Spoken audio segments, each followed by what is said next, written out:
Welcome back to Bigfoot Nation. Let me tell you of a shocking encounter I had in 1973 after I returned from the Vietnam War. The Everglades, a vast and mysterious wilderness teeming with life both known and unknown. It was here, amidst the swamps and mangroves, that I had an encounter that would forever change my perception of the world. My father and I were working for a drywall company in Boynton Beach, Florida. We'd just finished a job and were eager for our next assignment. Our boss, however, had something different in mind.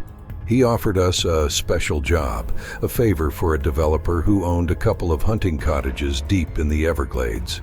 The job meant camping out in the wilderness, something my pregnant wife wasn't thrilled about. But with no health insurance and hospital bills looming, I felt I had no choice. We packed our gear and set off on a journey into the unknown. The drive was long and hot, the Florida sun relentless. We followed the directions, turning onto a gravel road that led deeper into the Everglades. The hunting cottages turned out to be two large two-story houses. This was going to be more than a two-day job. As we worked, I couldn't shake the feeling of being watched. There were strange noises in the surrounding brush, and a pungent odor filled the air.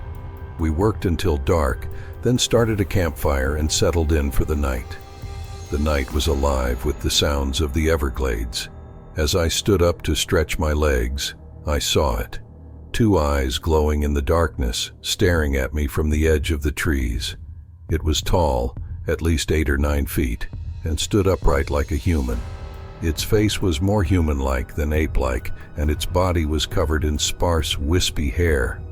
I wasn't sure what it was, but I knew I was in the presence of something extraordinary.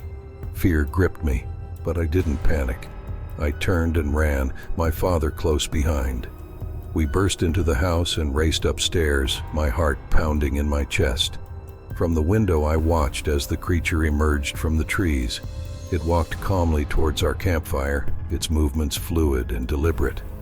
It reached down and picked up the slab of bacon we'd left out, then vanished back into the darkness.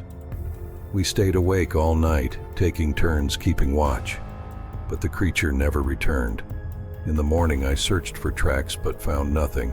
Had I imagined the whole thing? It wasn't until weeks later, when I read a newspaper article about Sasquatch sightings in the area, that I realized what I'd seen.